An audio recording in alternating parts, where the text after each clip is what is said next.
The longer I've been in Washington, D.C. and worked in the United States Congress, the more I have come to believe that what divides us is not our goals so much as the means to achieve our goals.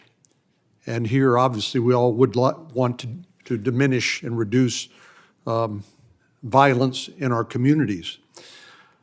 Mr. Cook, years ago, there was a Project Exile in Richmond, Virginia, I guess was the first place that a concentrated effort between federal, state, and local law enforcement efforts to focus on essentially repeat criminals, felons, possessing firearms, using firearms, committing other offenses, to target that aspect of violence in our communities. That's now become Project Safe Neighborhoods, which I mentioned has passed the Senate earlier this year. Given your experience as a federal prosecutor, can you describe the importance of focusing our time and resources on that small microcosm, really, of our communities that are committing most of the violent acts using firearms in our communities? Yes, sir, I can. Let me first begin by thanking you for championing the Project Safe Neighborhoods reauthorization, and to the members of this committee who voted for that. Project Safe Neighborhoods, which was a spinoff from the wildly successful Exile project in Richmond, that project itself has continued, with the cornerstone being exactly what you said, and that is to take partnerships with federal prosecutors, state and local law enforcement, take those partnerships, identify the worst of the worst, and put them in federal prison. But Project Safe Neighborhoods really is more comprehensive than that. It also has other components. In our district, it was very successful. We had a 23% reduction in the first 4 years of the project, but it was more than just putting people in prison. That was the cornerstone, but we also had a reentry program. We also had an educational component.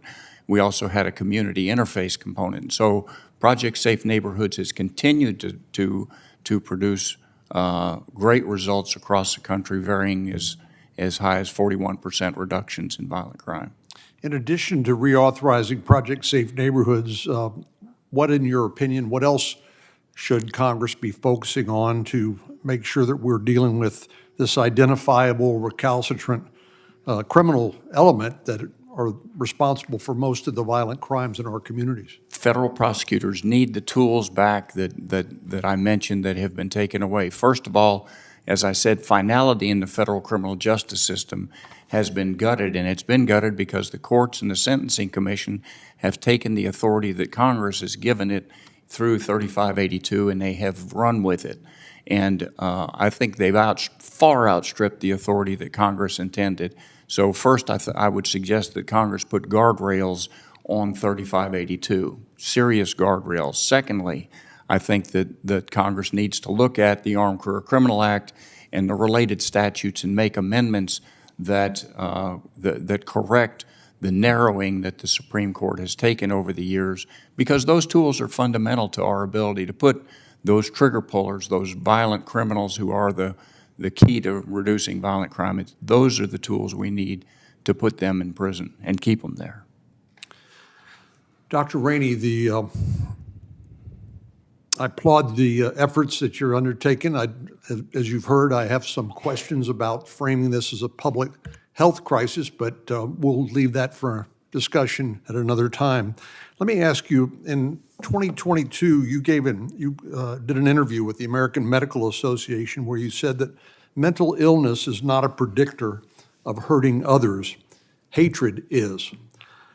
Would you apply that to violent street gangs that are competing for territory and profits in communities across the country? Do you think it's hatred, or do you think it's something else? Thank you, Senator Cornyn, and thank you again for your leadership with Senator Murphy on the Bipartisan Safer Communities Act. As I outlined in my written testimony, studies have shown that people with serious mental illness are more likely to be victims of violence than perpetrators of violence. Substance use and antisocial personality disorder are risk factors for being perpetrators of violence. And of course, as you outlined, mental illness is deeply connected to firearm suicide, which is the leading type of suicide, of firearm death in this country. Do you, in your experience, do people suffering mental health crises tend to frequently self-medicate, which exacerbates their dangerousness to themselves and others? That can happen if there's inadequate access to mental health treatment. I think it is worth noting that when you actually look at mass shooters, the vast majority of them were in an identifiable crisis prior to that mass shooting, but only slightly more than the average American population have been identified as having serious mental illness. An awful lot of them are suicidal. And so there is an element of getting folks treatment and access to care. It's also about limiting access to lethal means at that moment of a crisis. Thank you, Mr. Chairman. And Senator Blumenthal.